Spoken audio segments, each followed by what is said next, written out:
So the answer to that is right now, if you're having symptoms.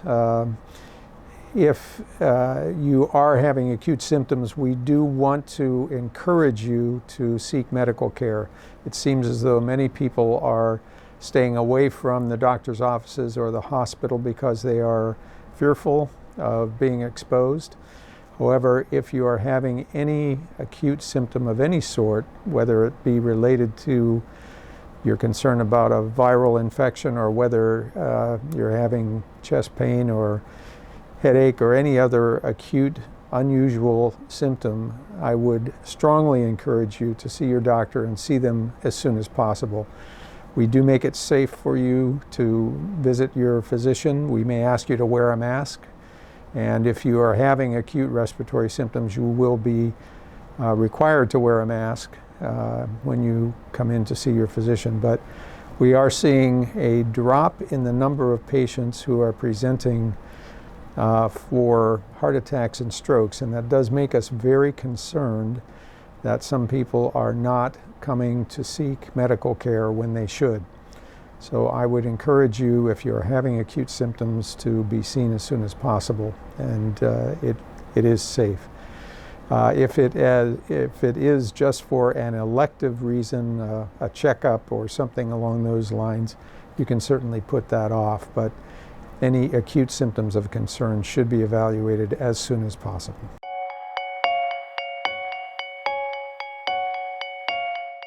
So at this point in time, although the curve is decreasing, there's a concern of reservoirs of patients out in the community that have not been exposed to other people who've had disease.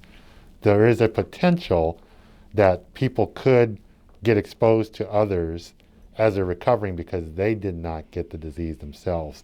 So we must be very cautious in keeping people safe by practicing our social distancing and keeping things in quarantine until we get past the low point of our cases.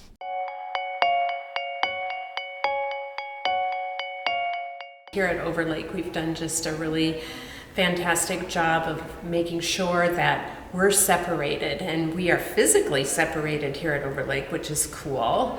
And so our staff has been able to stay very safe so that our expert labor and delivery, mother, baby, and NICU staff can take great care of your patients safely, and you're going to have that same staff.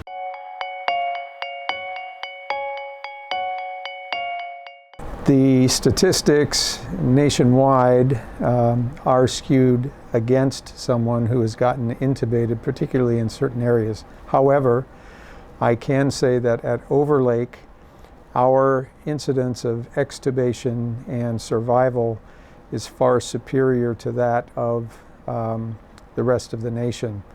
The mortality rate that has been publicized in some areas is 75 to 80% of patients who are intubated.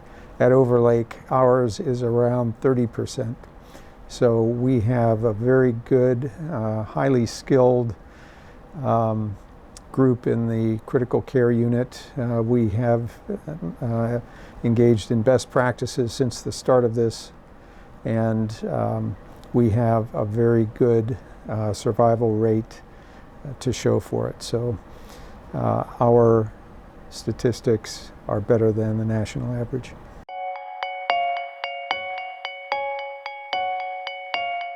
So COVID-19 has been found to be on surfaces, more surfaces like hard plastic, wood, metal, but clothing and other porous materials, it doesn't survive as long, probably on the level of hours versus a few days on a hard surface. In terms of food, we have not seen transmission of the virus from food to person, so theoretically it should not be there, but as an extra precaution, one should wash their hands before eating and the like.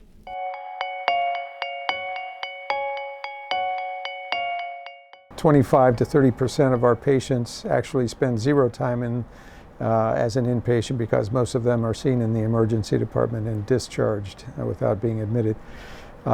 For the admitted patients, About 50% of all patients who are COVID positive are admitted for 1 week or less.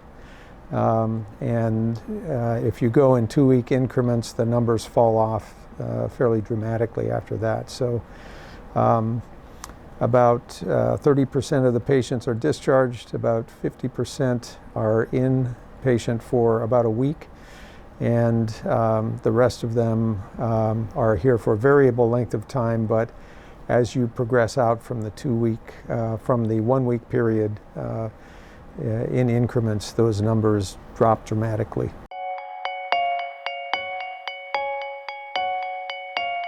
You know, there have been so many. It's really difficult to put a finger on any one. The patient who was in their 30s came in and had to be quickly intubated and rescued, was treated with some of those medications that I mentioned, and who was then extubated and able to be discharged, was a real success for us. We also had a 100-year-old patient who was here for quite a while and ultimately was able to be discharged. And those are the stories, the successes that we really live for. That's why we do this. And the other thing that I would say has been the community support. And both in terms of supplies, in terms of food for our coworkers, and just expressions of support, the cards, the notes, the thank yous that we get. In many ways, I feel as though it should be the other way around. We should thank them rather than them thanking us. But this has been, I think, a real highlight of my experience.